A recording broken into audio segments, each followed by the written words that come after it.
This is the Sexist Sexist Podcast, hosted by two exes who know love, loss, and everything in between. Let's talk relationships where love gets messy, Honest, and a little hilarious. Hello. Welcome. Welcome back to the Sexes. We've got an interesting episode ahead of us today. We're actually in the same location. It's a nice location, you know, Yep. well lit. I'm not traveling. I'm in California now. It happens from time to time. You actually are here. So Nice. try to do some episodes while we're in the same location. Yeah. Dealing with technical difficulties too, which is really fun. Kind of learning as we go. So yeah. It's Okay. cool. What are we talking about today?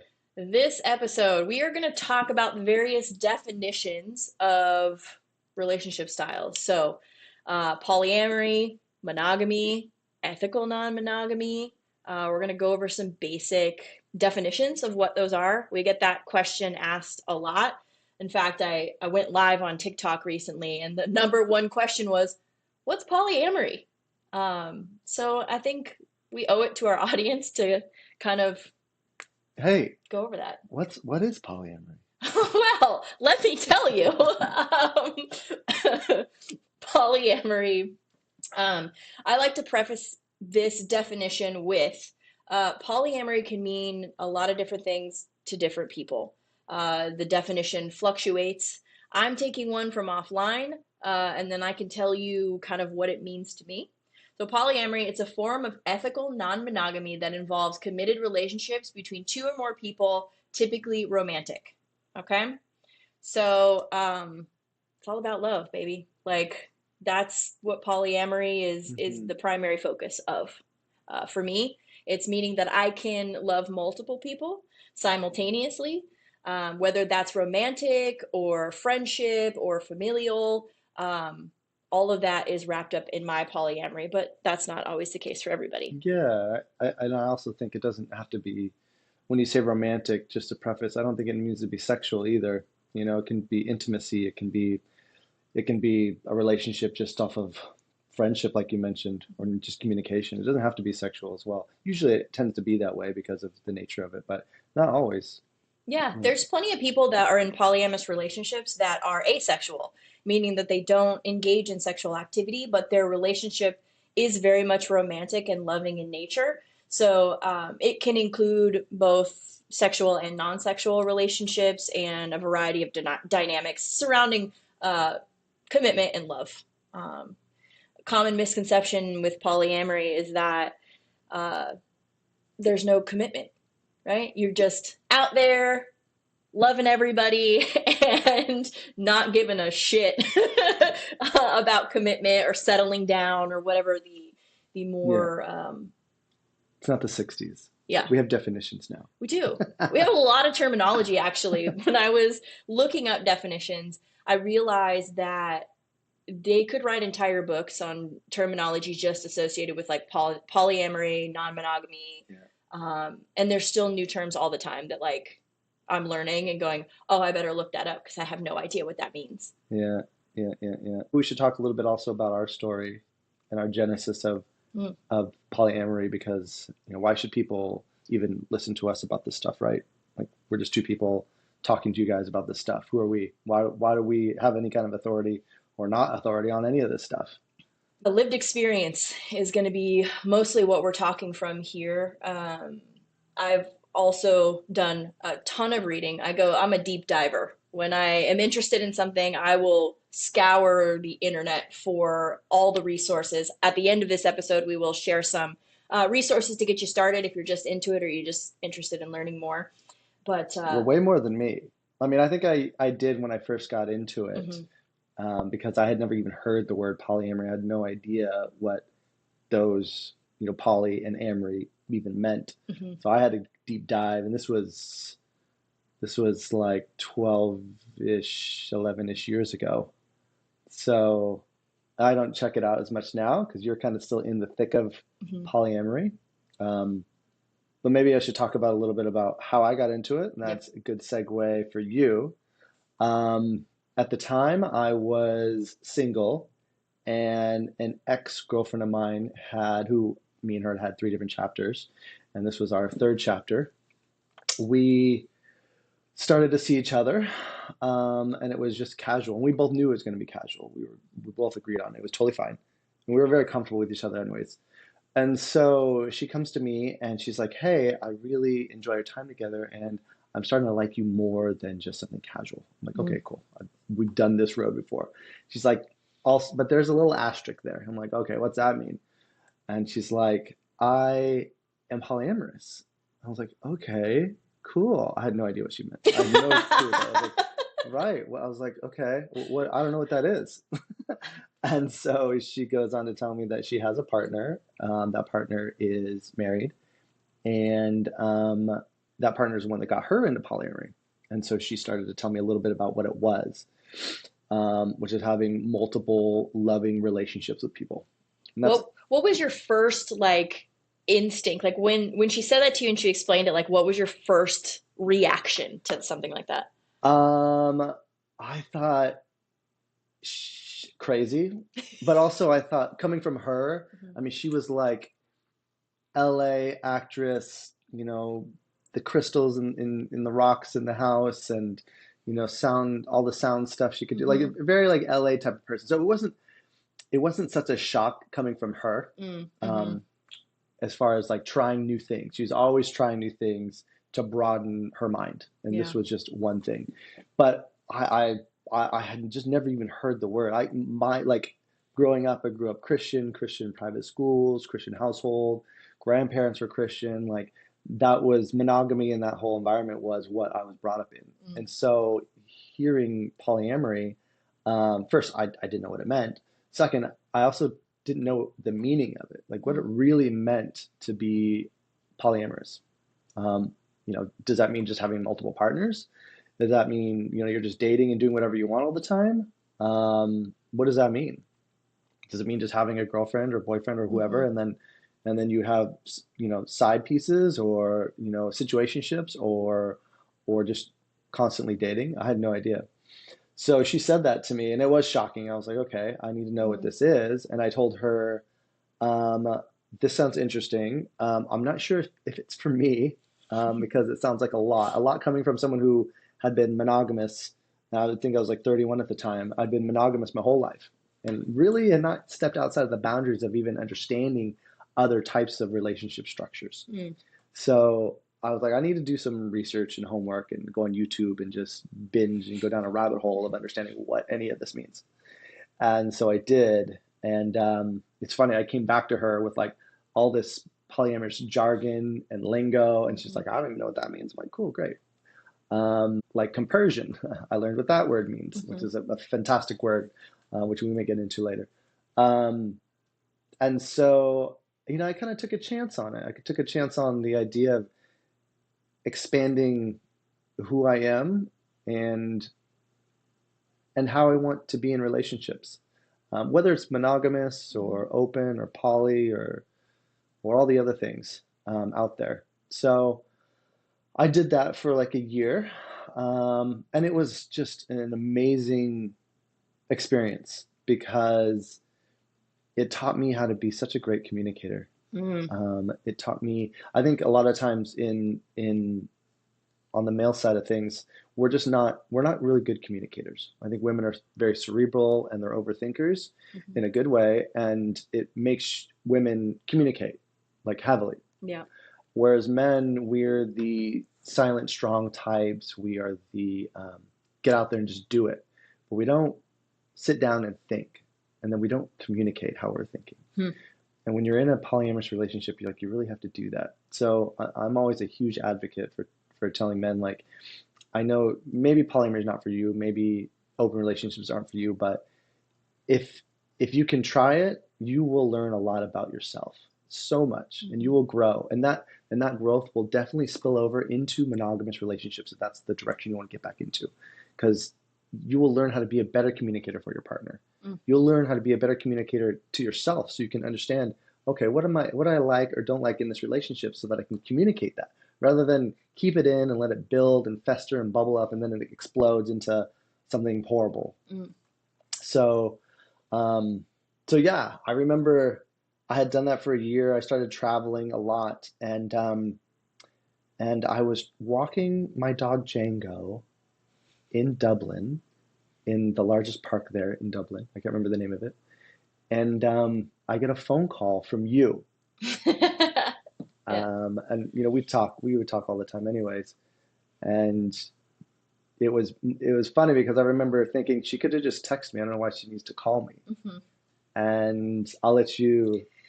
Yeah, I'm not a phone call person too, so it's probably alarming that I'm like making a phone call. To backtrack slightly, uh, when Lex and I reconnected after the end of our relationship, if you don't know that, we dated for a good amount of time, and he had told me about this polyamory thing, and I just remember thinking, hell to the nah. Like, absolutely not. No way. Like, I also grew up religious and in the church, and it was one man, one woman, and like, this seemed crazy I to mean, you were me. married. I was married before. Yeah, Yeah. I'm divorced, happily divorced, and that's a story for another time. But yeah, so I remember him telling me about that, and I just thought it was crazy. But like, you're my friend, I support you. Like, back in my head, I'm thinking, oh, okay, that's interesting. And I start like dating in LA, and I start seeing polyamory, E&M in profiles a lot, and a lot of the people I'm attracted to have that in their profile. So finally, I start talking to somebody, and I'm like, who can I ask about this? Well, I'm gonna call Lex. Like, so that's what I did. I was like, hey, remember when you were telling me about that polyamory stuff? I'm thinking of giving it a shot. Which you are like, originally, this is crazy. I can't believe you are doing this. Yeah. And I was all for it because I grew so much in that relationship. I was like, yes, Yep. good. Try it. Swipe right. Mm-hmm. It's like, just give it a shot. If it's not for you, it's like, again, you don't have to commit to anything. It's kind of, you know, explore. Like, open yourself up to it.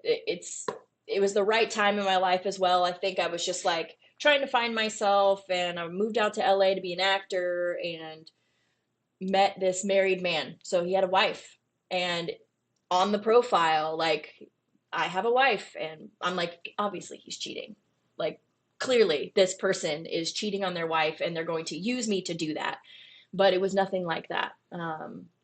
I went on my first date with him only, and we got to know each other, and there was definitely sparks and connection. The second date was with his wife. Not in a romantic interest or any type of like throuple situation, just meeting his wife and understanding that this was absolutely okay with them.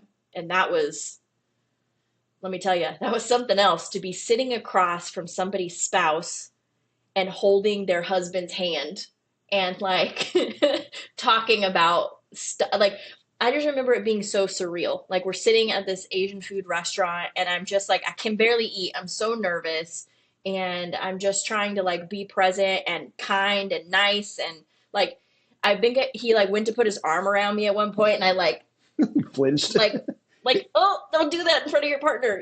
Like, it was all very, very foreign to me. But I can remember it like it was yesterday, just like sitting there and realizing that people actually do this. This is a real thing, and people are participating in it together and happy for the other person.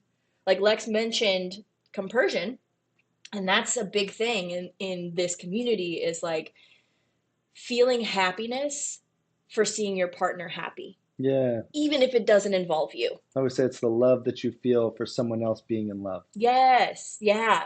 And that's an interesting new feeling when you feel it for the first time. It's the opposite. I remember when I first learned about that word, it was what's the opposite of jealousy? And so Mm-hmm. like when I was reading about this stuff, there was no good word for the opposite of jealousy. Mm-hmm. And so the polyamorous community came up with a word, which is compersion, which I love that idea.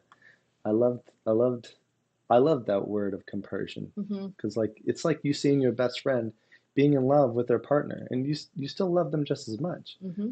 regardless if you have a sexual relationship or not with that person, you love that they're so happy. Yeah. And that's kind of what polyamory is. It's that you love them so much that you are okay with them being with other partners. It doesn't take away from the relationship you guys have. You guys have a special relationship that is unique, and that's the time that you give one another. And when they have a special relationship with somebody else, nothing is taken away. Because it doesn't have to. Yeah. Yeah. And I think that's where a lot of jealousies and things can start to stem from as well. I've definitely experienced both at the same time. I've had compersion and jealousy simultaneously. And it's a confusing experience because you're like, well, how can I feel really excited for my partner being in love and meeting this new person, but also feel jealous that they went and did an escape room and I really wanted to do that escape room with my partner. And now I'm jealous that they did it and I didn't get to, Hmm. right? Like, but I'm still like really stoked and happy that they found this person that they really like. And I think you bringing up the word jealousy is good in this context because I think a lot of people talk about polyamory as in jealousy doesn't exist anymore. Hmm. Hmm. And it most certainly exists. I mean, if you look at dogs who love unconditionally, my dog still gets jealous if I'm kissing somebody. He'll run in and like get into the middle and start kissing it'll be a threesome Hmm. of kissing, and it's annoying. And so he's has unconditional love for me and anybody else he meets, but he still gets jealous. It's a very natural animalistic instinct to feel jealousy, this sense of like ownership almost. Hmm. But the difference is what you do with that. Yep. How do you manage those emotions when they come up? How do you articulate those feelings of jealousy towards your partner in a way that isn't malicious or Hmm. hurtful? It's more, this is how I'm feeling, Hmm. uh, and this is something that hopefully we can address together, or something I need to work on, whatever that is, right? Um, yeah, jealousy is such a big topic in polyamory. I think it's a learning opportunity because anytime that I've felt jealous, if I start to ask myself like, why do I feel this way? The initial like thing that made me jealous is never the thing. You know, it's like it's never that thing. Yeah. What's the deeper thing that's causing me to be jealous right now? Like, oh, I'm jealous that they went to that escape room, right? Like, okay, that's the initial catalyst of it, but what am I really upset about here? Hmm. That is it the escape room or is it something deeper? And if you keep exploring that, you usually get down to the basis of the jealousy, and it's usually something that you personally need to work on. Hmm. Like it can be a really big teaching moment. Yeah. Like I can think about my first time being jealous with the woman that brought me into polyamory. And I'd known her since she was 19 and I was Mhm. 31 at the time. So we had a long connection relationship of knowing each other. And so here I am in this new environment of a relationship called polyamory and feeling all the emotions and feeling all the things because I had never done anything out like this. And here I am knowing that she on Tuesday night was going to see her partner, that the married partner. And, he was very woke kind of person. Mhm. He was very spiritual, like all the things that I'm not really. Mhm. I'm more into business and personal growth, but he was very much into the spirituality side of things and going super, super deep into that, which is it's just not me. Mhm. And that's totally fine. But she got a lot of value out of that relationship. So it's something that I knew I couldn't bring. And she would always say like their sexual chemistry was really good. Mhm. And so here I am thinking, oh my gosh, he's like a better lover than me. Mm. He's got a bigger dick than me.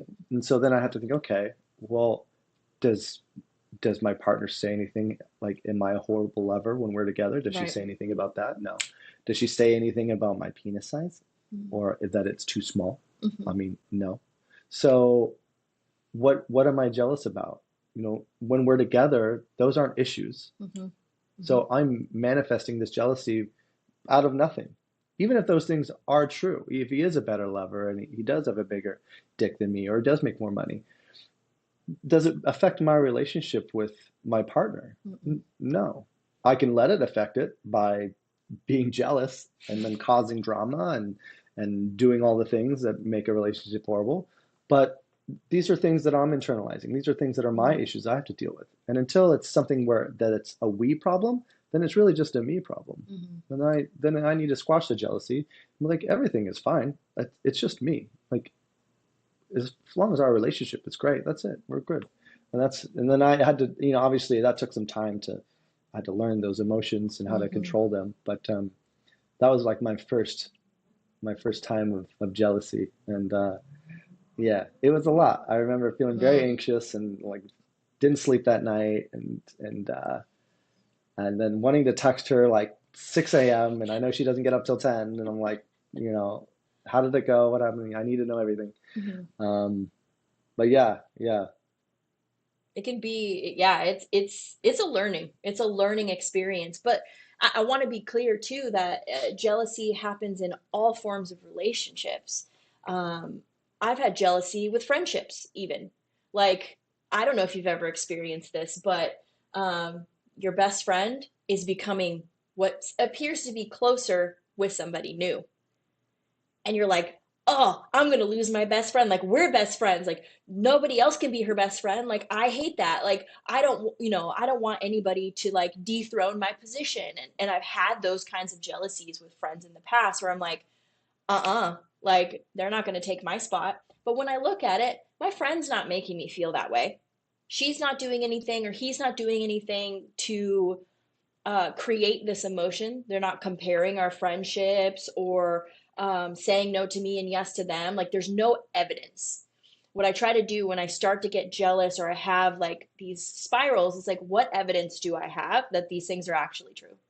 And if I don't have any evidence, then they're not true. Mm. Your brain will believe whatever you repeat in there. So if you keep going, my best friend's not going to be my best friend anymore, well, that's what your brain's going to believe, and then it's just going to keep going in that cycle. So dating polyamorously or even monogamously with dealing with jealousy is like, you can learn from that and realize that, like, okay, my partner is not doing these things to hurt me. They aren't, there's no evidence to support it, and you can start to work through that. Highly recommend therapy. If you're a very anxious person and you're opening up your relationship or just dating in general, Yeah.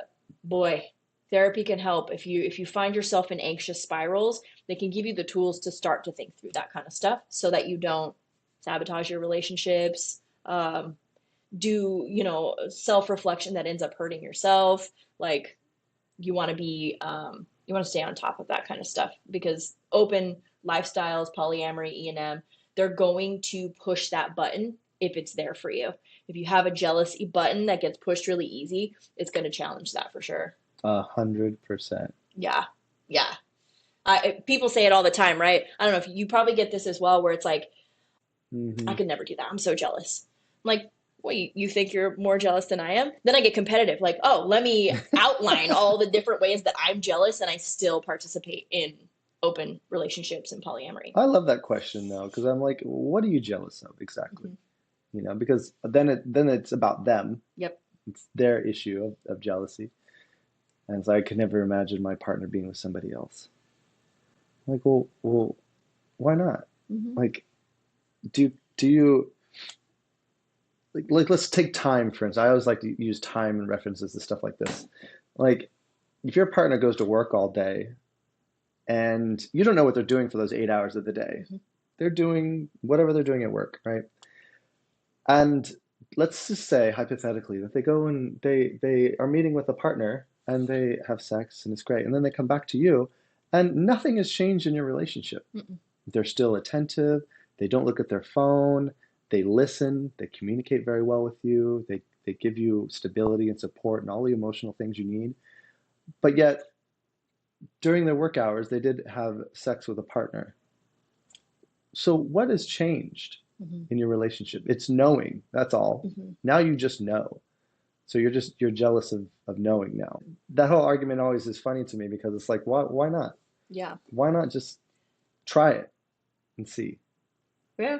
I mean, listen, it's not for everybody. Like, I Yeah. think it's good to know yourself and know your boundaries and know where you want to play and where you don't want to play. For me, I think like I've been on a like a journey of self-help and discovery for a long time, and polyamory is part of that. But also I've gone back to monogamy. Like I've dated just one person for a chunk of time, and that's also beautiful. So I don't want to like make this seem like we're just like preaching polyamory, because I truthfully it's not for everybody, and Yeah. it's up to you to figure that out. But I do think that it's important that you figure it out. In the same way that I think that everybody should have a slut face. Like total change of topic, but I think that like it's really important.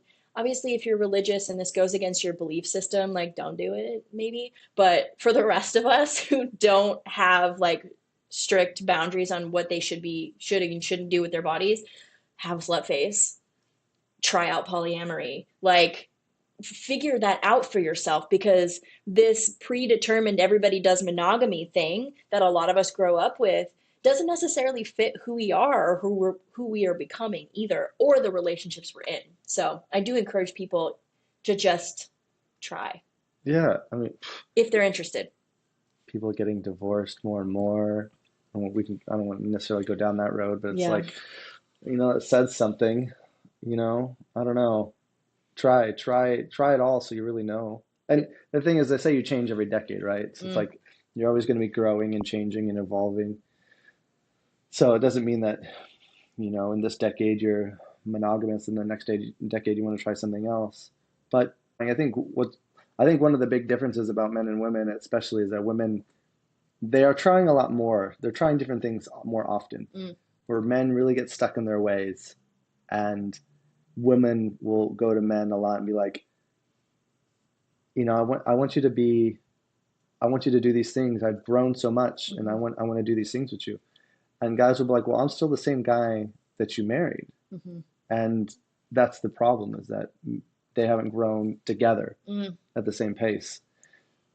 And I think, especially for men, it's like, get out there and try something different, try something new, grow a little bit, Yeah. get outside of your boundaries.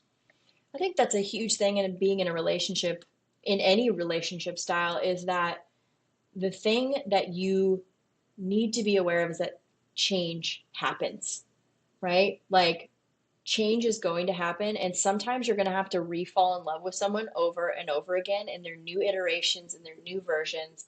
And I think that's why friendships tend to be really successful, because our friends kind of like come along on that journey with us, and our romantic partners don't necessarily.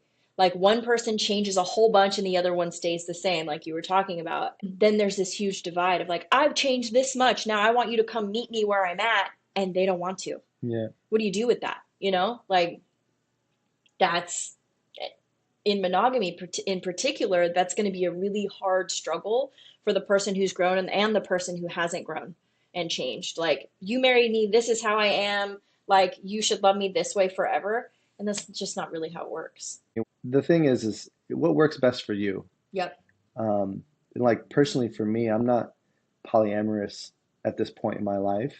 And that's not to say that I couldn't go back to it again. Mm-hmm. I found that polyamory was very draining on my time. Mm, And I have multiple businesses and things in my life that take a lot of my time. And one of the things about polyamory is that, you're in multiple loving, real relationships with people. It's like you are my girlfriend or boyfriend, you are my girlfriend or boyfriend as well, or however many you have. So those are real relationships, and so mm, you have to dedicate a lot of time with those. And for me, it was a lot. It was a lot to manage. And mm. coming from like the male's perspective, it's like, oh my gosh, God forbid that they're all on their period at the same time, and I have to I be the knew that was shoulder coming. to cry on. It's like, fuck me, man. And like maybe they don't have other partners, and maybe they're not as good at listening or whatever. Mm-hmm. So it becomes a lot Mm-hmm. sometimes. And so lately, it's been more of open relationship structure that fits in my life right now. But that all is like that's really dependent on the person too. Like, Mm-hmm. and I don't mean me as the person. I mean the person that I'm with, because I may see someone and I just want to spend all my time with them, and Yeah. that's going to be a monogamous phase with them. But I may say up front, like, listen, this is what I like, and it could change, and we can change together, though. I just Mm-hmm. want to know if you're going to be open to that in the future, because I don't want to put a label on this box and throw it into the ocean, and that's it forever. Yeah. This is our label, and we can't change anymore.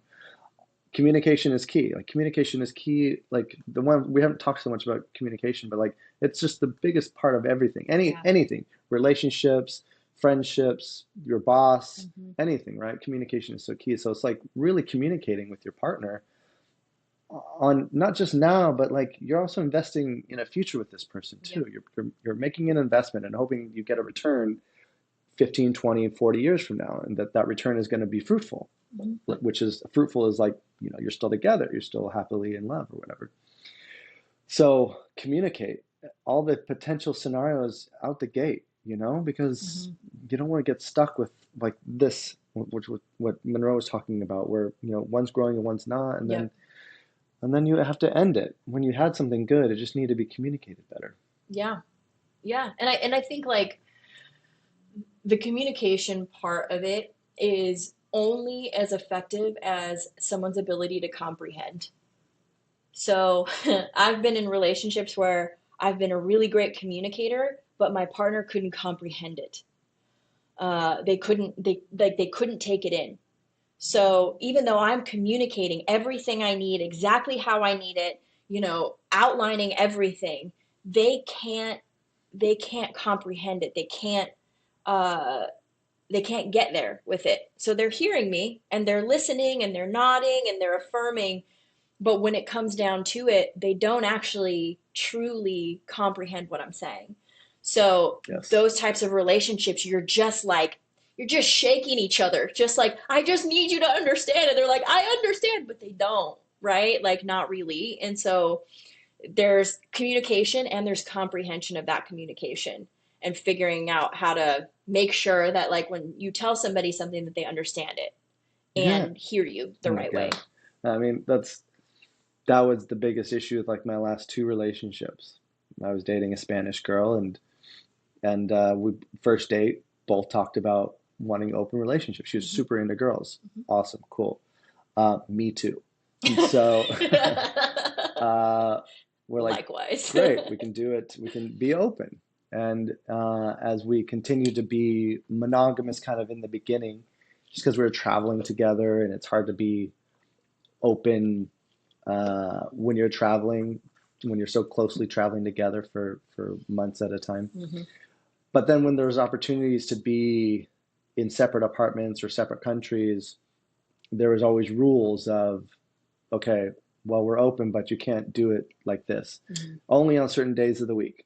Okay, let's do that. And then I would always tell her, listen, you are priority one. You are my Mm-hmm. girlfriend. Mm-hmm. So I am going to prioritize you. If you say, hey, Tuesday's my or Monday's my like open day, I can do whatever I want.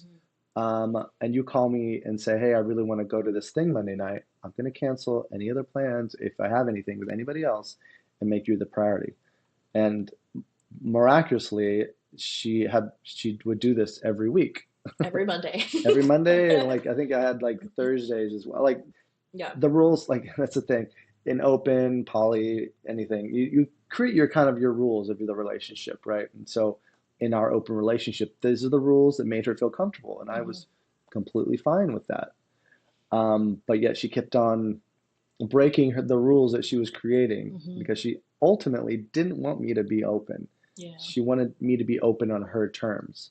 Control. Yeah. Yeah. And she had a very specific definition of how I am supposed to be open. Like Mm. I couldn't use dating apps, basically. Her definition of me being open was I go out with the boys and I meet some girl randomly at a bar and it just happens.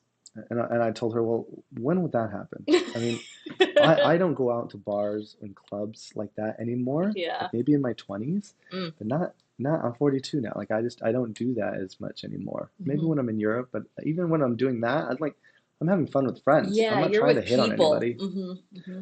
And so, and also, I don't want to drink like I did in my 20s. I don't go out trying to drink and talk to girls. Like it's just, that's not fun for me as much anymore. So she wanted me to be in that kind of a situation. Like I'd rather use a dating app, and Mm-hmm. then I can tell people how I feel and kind of what I'm looking for, and that I have a girlfriend, and but we're open, and if they're okay with that, great. It fits my time because I also work a lot, Mm-hmm. Mm-hmm. and she didn't want me to do that. And so it made like being open, even though that's what we both communicate from the get-go, really difficult. And for Mm-hmm. her, she made it impossible to be open because she ultimately really didn't want me to be open. Yeah. And the same with my most previous ex. She was the same way. She was okay with it, and as we continued to go down the road, and I started seeing other partners and stuff, she didn't like it less and less. And instead of communicating with me, she decides to cheat on me in an open relationship, which is Mm. very difficult to do, actually, if you think Oh, about but it it, happens. It happens. which is interesting. Yeah. Um, so it's communication is just it's a big deal. And like it's not just communicating with your partner. Hmm. It's communicating with yourself. You have to understand if you're going to be okay with this. And if you're kind of okay with it, then make sure to talk to your partner and work through it through time. Yeah. It doesn't have to be an ending to the story of your relationship going. Really try to understand what you want. It's communication and comprehension. So if you have one or the other, you're going to be in for a world of frustration. So it's understanding that. So I think that segues nicely into talking about, we've given you some definitions of what like polyamory is, ethical non-monogamy is like another flavor entirely, open relationship is another flavor entirely, and we can give you definitions all day long, but at the end of the day, it comes down to the individual person. So when you're dating and you're getting out there again and you see these terms in profiles, even monogamy, it's important to find out what that means to that person that you're dating, getting clear on what, like, if someone is polyamorous, for example, what does that mean to them and how does it show up in their life? Because in all the dating that I've done, I've heard so many different definitions and ways that polyamory and E&M show up in people's lives. Yeah. Like in monogamy as well. I think an interesting conversation I've had is like, what in monogamy do you consider cheating? What activities? Do you have to actually have sex with someone to cheat? Or do you also cheat? Is flirting with someone cheating? Hmm. Is looking at somebody else cheating? Like where are those lines and boundaries? For some people, they think that's just assumed, and it's not. And I don't think that people should assume anything about monogamy, polyamory. I think it's good to get like really good clarity on these types of things. I think that's crucial. I just had this conversation with someone I was seeing, and they were talking about the previous relationship, and it was like they said, yeah, if they are emotionally cheating, or what was it? If they were um, even looking at somebody Mm. like Mm-hmm. like on social media, Mm-hmm. then that is cheating to them. Yeah, liking photos. Yeah. Or even just following girls or Mm-hmm. like just seeing them in their feed, that is cheating to them. And to other people, that's fine. Like Mm-hmm. it's not a big, there's no threat there. But for them, clearly, that's an issue. And so you really should talk to your partner in towards the beginning of the relationship. Really try to map out some of this stuff. Yeah. I always say like in a relationship, you unfortunately, you have to wait like 6 months to get to meet the real person you're dating, right? Because they're Yeah. like everyone's in the pink cloud for the first month, Mm-hmm. and then it's like no one really wants to step on each other's toes with being too left or too right as far as what they want to say. Mm-hmm. They don't have a ground to stand on. They don't want to be on the soapbox about their true beliefs Mm-hmm. because they want to make sure that what they say is going to be okay with somebody. But you're just wasting time. You Yeah. don't need to be a dick about it, about who you are and what you believe. But and this is where you can really work on your communication skills with somebody. But it's like, hey, this is how do you feel about this? Because this is how I feel, and I'm Mm-hmm. curious, and I want to make sure that we're aligned on that. And it can be over the course of a few dates, right? But like Yeah. try to get it done in the beginning because then you're just going to be with someone for 6 months, a year, 2 years, and then you find out the real person that you're dating, and then you just wasted that time for both of you. And Yep. well, why do it? Don't. I think a lot of people don't do that. And I Yeah. think it was Lewis Howes was talking about his relationship with his wife and his now wife, who now is they just had their baby. Um, and he was like he dated some girl and it ended badly, and then he started a new relationship, and he was saying how that with the new relationship, he's like, I want to start with going to therapy immediately Mm. so that we can ask all the questions with a third party. Oh, that's interesting. So it's like we're dating, but therapy Huh. dates in the beginning. And then we work through the questions so we kind of know if this is going to be for us or not. And then like the therapist is kind of the arbitrator. Mm. So I always kind of like that. And I try to do that in my last relationship. And I put it on her to find a therapist because I feel like women are a little bit more particular. And that just never happens. That should have been a red flag in the beginning for me. But I always like that idea of, when you're starting a relationship with someone, maybe try therapy Hmm. and see if they even want to. That could be a red flag. Yeah. Yeah. They may think it's too much. Like, oh my gosh, do you want to do therapy already? And it's not like that. That's not the context of the Yeah. reason why you're trying to do it. But I always like that idea of like using that as a way to ask the tough questions in the Mm. beginning, so you can see if this person is going to be right for you. Like they may check off a lot of boxes, but then how are they emotionally? Mm.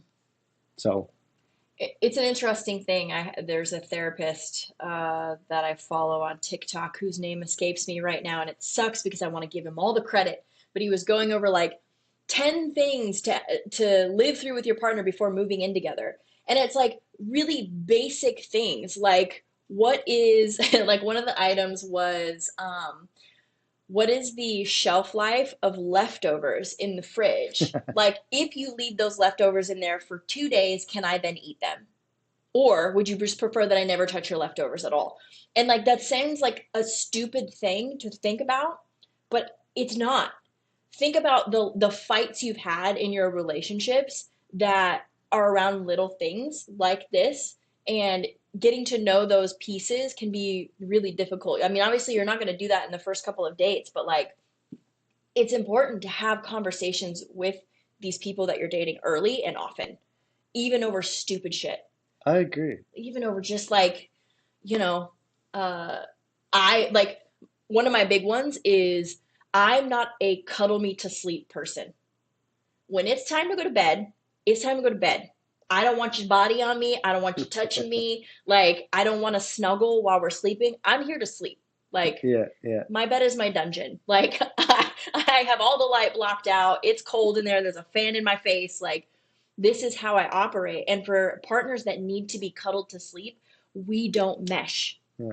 because I'm not going to give in on that, and neither are they. And neither of us should. So we're not compatible. However, there's always compromise too, right? Like Sure. it could be, let's cuddle, maybe not to sleep, but let's Hmm. cuddle a little bit, and then we'll separate either in the bed, we'll separate Yep. into different beds. So Yeah. that could be like a compromise. And that's been a way that like we've worked through that in the past. It's like, okay, we'll cuddle right when we get into bed, and then it's like, okay, good night, and then we turn our separate ways, right? Yeah. Like, and that works perfectly. It gets the cuddle need met, and uh, I'm not being cuddled or smothered. I call it. I'm like, I can't. I can't with it. Going back to questions to ask, Mhm. it reminded me of advice I've given to women over the years of like two questions to ask men that they're Mm, initially starting to date. And one was, do they make their bed? mm, And if they do, that tells you something. And if they mhm. don't, that also tells you something, the type of person that they are. It does. They're responsible and all these things, right? The other one is, has he ever been the best man at a wedding? Oh, I like that Yeah. question. And if he's never been the best man, that tells you something too. And that can tell Oh, you like a lot of things actually, with the type of man that he is, as far as not having friends. He could have zero guy friends, and that's an issue. There are lots of red flags that come up with that answer. oh, I'm having a moment right now. Like, if y'all are just listening to this on a podcast, oh, my face, because it's true. Yeah. Like, a lot of issues that I've had in my own relationships are men who don't have friends.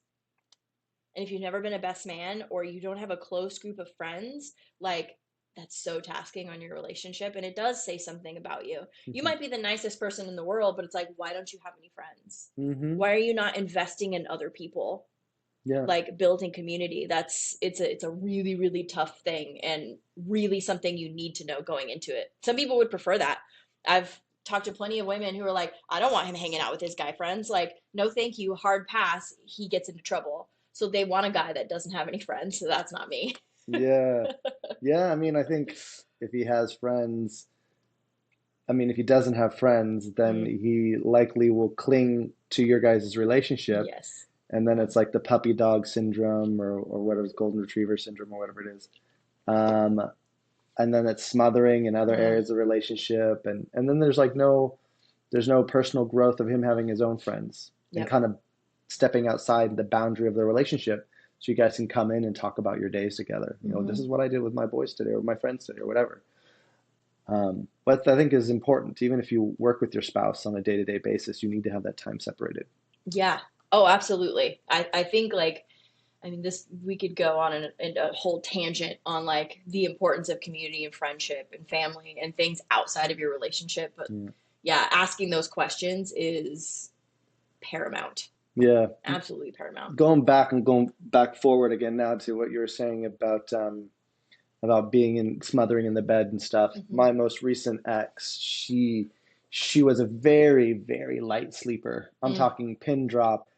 But for her, it was like, listen, my hard pass is basically sleeping in the same bed. mm, She needed to be in separate rooms because she's such a light sleeper. And so I had to come with terms if like, am I okay with that or not? hmm. And if I'm not, obviously there's no more of this. And I Yeah. was okay with it. That's fine because I enjoyed her company in the time. And Hmm. so it's like, sure, that means we just need to get, when we're traveling and doing hotels and Airbnbs and stuff, or hotels, same bed, that's fine. She'd get earplugs or whatever. Hmm. But like I have a separate place, and it was a two-bedroom, so she would always go there and sleep there. If we ever Hmm. got Airbnbs, I would always make sure to get a two-bedroom so that she could be in the other one. And like some guys were like, "Oh my gosh, I can't believe you're doing all that for her," but that was my choice. I Hmm. was okay with that. She communicated that with me, and I had a choice to be like, okay, I don't want to be doing that, or I'm Yeah. fine with it. It's fine, and I was, and it was okay. So communicating with your partner about this stuff again in the beginning is just so important. It is. It's how you're going to understand them, how they think, how they operate. You know, it's great to be in a relationship with someone you're attracted to, but do you like that person? Do you actually like them? I think I've dated some men in the past who don't actually like women. Oh my gosh, we're gonna have a whole topic, I feel like, I about know this. that's its own episode, but like, you know, do you actually like this person? If you weren't sleeping with them, would you still spend time with them? Yeah, Like, do you like them? for men, I think that's a big one for men, which we will talk about more. But I Yeah. think a lot of men, I agree with you. Like a lot of men don't actually like, they don't like women. They Hmm. they just want to. They're They, attracted to us. They are very, very attracted to women and they want to have sex yeah, with women, that's lust. They want to fuck, and but then they that's it. hate femininity. Hmm. These people usually also hate gay men because of the femininity that they exude, right? Like there's just, it becomes a thing. Anyway, I could talk about that for like a million years, but Yeah, back to the topic at hand. So yeah, it's asking questions. You're gonna do that at the beginning of your relationship anyway. In relationship style, definitely get to the bottom of like what that means for them and does it align with yours. So for example, when I'm having conversations about polyamory, I look for very specific things that fit my lifestyle. I consider myself to be solo polyamory. So, what that means is I am my own primary partner. Any other partner after that is secondary to me. So, I look out for myself and my relationship with myself above all else. That's the hierarchy that I have. Other people, they make their relationship their primary relationship. So they'll come into the dynamic as having a primary partner. Maybe they live with them, they're married to them, but that person takes precedence over all of the other partners, right? It's really good to get clear on that. I generally like to date other solo poly people because that aligns with what I'm looking for. I have dated polyamorous people that are, have varying levels of hierarchy. And sometimes it's fine, sometimes it's not. But you got to ask the questions. You need to understand what the dynamic is and where you fit in that mold. yeah, And that can be a challenge. That can be a real challenge in the beginning when you don't know yet uh, what you're comfortable with and what fits, and that's where communication is going to be key. yeah, yeah, yeah. Let's talk about some of these common questions that we've gotten over the years. These are going to be a little skewed towards polyamory just because it's such a hot topic, right? Like everyone wants to hear about polyamory because it's just so outside of the box of even open relationships. It's different. Yeah, there's a lot of questions that you shouldn't ask. Uh, Yeah. One of the big ones is, do you have a favorite? Do you have a favorite partner? I always tell people, I'm like, would you ask someone if they had a favorite child? But people do ask that. They do. I know, and it's inappropriate in that case too, I think. And some parents say they have a They do. favorite. Listen, some information, even though it's fact, doesn't mean it needs to be shared. It hurts people's feelings. So if you do have a favorite child or a favorite partner, it's just like, that's not cool. Like, you might have one. You might. It might be true, but Keep it to yourself. maybe, maybe don't go around saying that. Because, like, what about your other partner? That's kind of mean, isn't Yeah, it? I think that's the thing with polyamory. In like the purest form of polyamory, there's no hierarchy. Mm, And I think a lot of people will talk about primary partners and relationships with mhm, polyamory. And uh, primary partners are good to like move in with, to marry so that you can focus on taxes and all that stuff. mhm. But it doesn't necessarily mean that that is their number one, Yeah. and everyone else is secondary to that. Really, in the best sense of polyamory, it's everyone has the same hierarchy. Everyone is the same equal. Maybe not the time is spent all the same, Mhm. just because of life, but everyone else has the same stature. It's tough. It's tough because I think there's descriptive hierarchy and prescriptive hierarchy. Uh, an example of it is if I've been seeing somebody for 3 years, are they going to have the same access and privilege to me in my life as someone I just started dating? No. The answer is no. So that creates hierarchy in that this partner is new and this partner is established. Yeah, So, like, these things happen. How you navigate that is really, really important because the last thing you want to do is make your long term partner feel like you just give this same level of access to everybody immediately. And that can be jarring. yeah. Even if it's technically okay, Hmm. it's just a lot to swallow. Yeah. Yeah. I've had one partner who would just like jump in with 2 feet in every new dynamic. It's like all of a sudden that person is partner and access to all the same. So it's like even if that person has been around for a week, it's like we're same level. Would you get a sense of jealousy? Not jealousy. I just thought it was naive. Yeah, So it was like off-putting.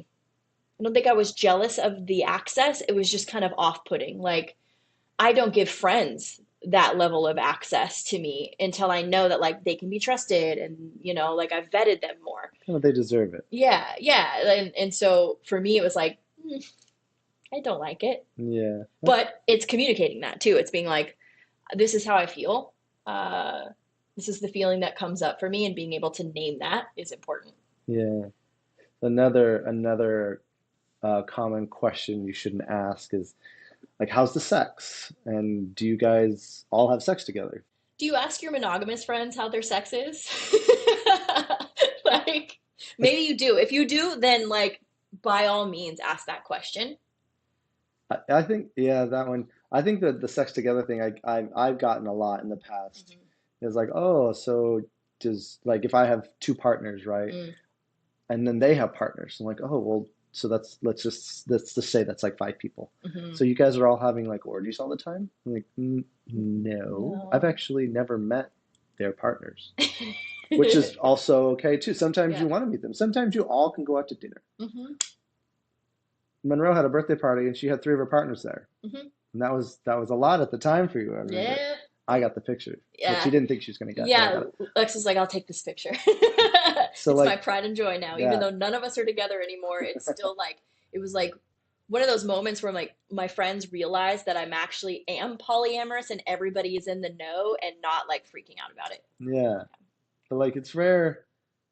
You still have to like other people. Hmm. It's like just because you're labeling yourself as polyamorous doesn't mean you're just open and game for everything. That's not what that means. You can, Hmm. you can still have you still have your preferences and you still want to like someone just because your partner likes them doesn't mean you have to or even want to get to know them. Like Hmm. there's a high probability because you like them and they probably like similar people like you. Hmm. So there's no fear in it necessarily, but you don't have to. And no one's having a bunch of sex like especially if you're not, you're not bisexual or Yeah. anything. So, when I was polyamorous, I didn't go and hang out with my partner's partner. Hmm. It didn't appeal to me. And I didn't have the time anyways. Now, if Yeah. it was a birthday situation or whatever, that's fine. But like, yes, polyamorous people aren't having all sex with each other. Does it happen? Yeah, Hmm. it might, but not usually. Yeah. And I try to tell people like we're not all polyamory just for the sex. Yeah, It's a great perk, but like for most of us that are getting into it's so much more than that. To diminish it down to just like having sex with multiple people, like I don't need to be in a relationship to do that. yeah, just be single. Yeah, I can just be single and do whatever I want, you know? So Yeah, I try to like separate polyamory and sex, even though of course they go together and need to have those like conversations, but it's not just about the sex, people. yeah. Let's see, Um, another one. We wrote some of these down, by the way. mhm. So, uh, aren't you afraid of STDs? I mean, shouldn't anybody really be afraid of STDs?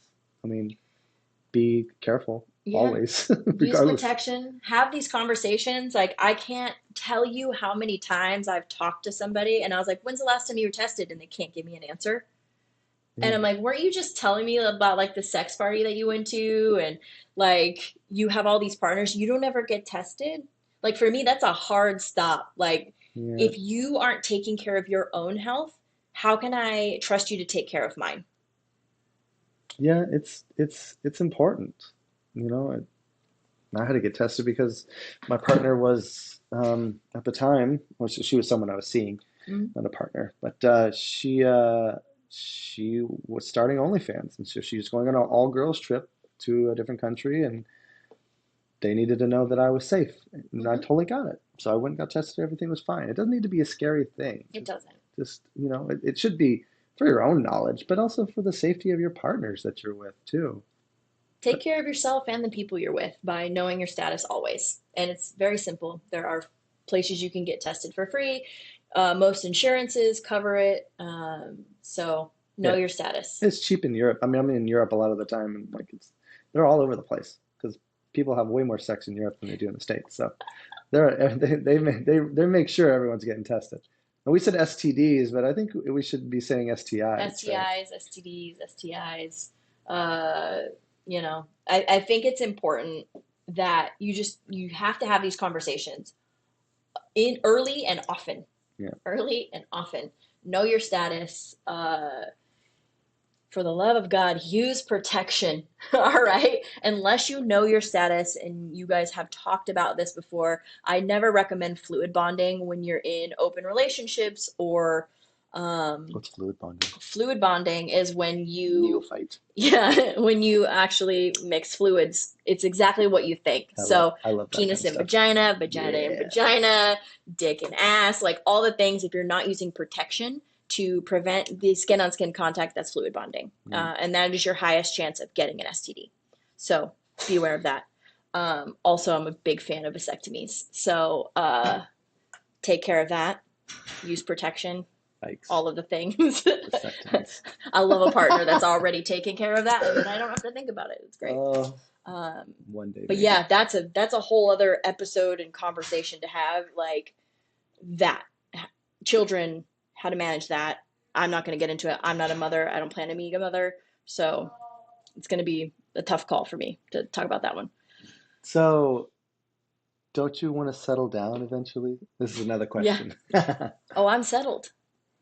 I feel like in my relationships, I feel settled. For me, this is as settled as it gets. Like, what about the relationship style isn't settling, right? Like, I What does think, settling down even mean? Like, I hope I never settle down. I want to live a very full, fun, adventurous life. Even the context of those words, settle down. That means to slow down. It means to die. or to settle. I don't want to settle. No. I want to keep going. I want to keep having an awesome life. Like, Whether it's let's settle. polyamory, open, monogamy, any of it, it should never settle down. It should settle up. I like that. Settle up. Have fun. No. And like, yeah, if you want to have kids, great. But Mhm. that you can do that in polyamorous relationships. You can do that in Absolutely. open relationships too. It always goes back to communication, right? Hmm. And what does your partner want? Is that important to them? Yeah. What do you both want? Again, it's important to have these conversations before you dive into it. But like, yeah, these are questions you shouldn't ask people. These are the questions what we're talking about here. Mm-hmm. Asking a couple whose decision it was to open up. That's interesting. Mm-hmm. I mean, I've heard that before. Yeah, it's been an interesting one where I've been in a couple and they assume that we opened up after the fact. No, we started open, but it's it's a little invasive and a sensitive topic. It's like, I don't know.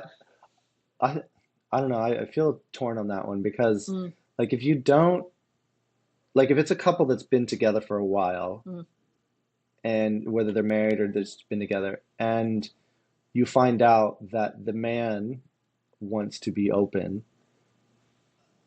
it might tell you a little bit about the relationship yeah, where, like, it's something that he wanted and she's on the fence, but maybe he's more the stronger of mm, the two in the relationship. hmm, And so he just bulldozed his way into getting what he wanted because she's just submissive. And then they're open now, or they're polyamorous now. And ooh, then really it's not that they want that thing, it's what he wanted or what she wanted, and it is a recipe for disaster. oh yeah. This is a common question that when I am going to be a unicorn for a couple, and if you don't know what that is, a unicorn is like a bisexual woman that joins a couple, whether just for sexual purposes or joining their relationship in a throuple capacity. Um, this is a question I ask because it's warranted, right? Like I need to know what I'm getting into, and it for me, it's clarifying whose decision it was, and I can gauge the level of interest of the other partner whose decision it wasn't. The last thing I want to be involved in is like dragging somebody into a situation they don't want to be in. And I've seen men not be the person who initiated it and women both. And let me tell you, it's awkward both times equally. Yeah, Equally. yeah. So I don't know. I don't know if that's a question you shouldn't ask. Maybe a different way. Mm-hmm. But I think it is important if you're going to be the unicorn or Yeah. you're deciding to If be, you're dating, it's a good question to ask. If you're not involved in their relationships, I'm not sure it's so appropriate to ask it. yeah, because yeah, what does it matter at that point? Yeah. Yeah. Um, yeah, So we talked about a lot today. We talked about like definitions of relationships, how to navigate them, communication. We do have some resources. So if you're still looking to like dig into this more, I'm sure there's going to be more terminology that we're going to say. I'll try to remember to give definitions or my version of definitions for words and things. also leave comments if you Yes. want about any of this stuff, and like we'll go through them and we'll either do lives or we'll do reels on them Mm-hmm. or we'll have whole topics that we'll discuss on the pod. Yep. So, ask as many questions as you guys want.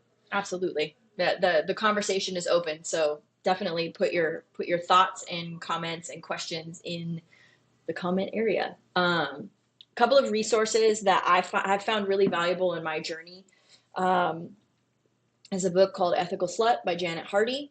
There is actually a workbook that's a companion to that book that's coming out in December. So when this episode airs, it's probably already out. So I would recommend picking that up and working through that workbook with that book simultaneously if you're looking into non-monogamy or even loving somebody who is not monogamous or polyamorous. Another book is A Smart Girl's Guide to Polyamory. This was written by Dedeker Winston of the Multi-Amory podcast. Also a great podcast to check out if you're just getting into non-monogamy and polyamory. Also, for the men listening, I think like I've read The Smart Girl's Guide to Polyamory, and some of these book titles are going to sound more for women maybe, Mm-hmm. but you get a lot of value out of reading them. So I wouldn't think that, don't say no to not, downloading these on Audible or picking them up wherever. Yeah, check them out. I mean, if you date women, it's good to understand how women feel, think, and exist in the world. Go watch Sex in the City too. I actually love watching that show, and I've learned a lot just by watching that. And it gives you something to talk about with women because It's true. every woman has watched that show like more than once. Like it's background noise when they're putting their makeup on. Like It's that's how true. much they know it. So It's also a really good show to watch. Yeah, it's good for conversation. Yeah. I think you and I, when we first started dating, watched the Sex and the City movie. Yeah. Yeah. You were like, "Have you seen this?" I'm like, "No." You're like, "We're gonna watch I it." got you. I got you. So impressive. Um, a couple of other resources. There's a book called Opening Up by Tristan Taormino. That's a really good one. And also Polysecure by Jessica Fern. I've read all of these. I think they have some valuable insights in them. There are obviously lots of other resources out there. If you want to explore and learn more, definitely do that. Like, I encourage it. Figure it out for yourself and your relationship. Cool. All Awesome. right. I guess that's the pod. That's it. That's this episode.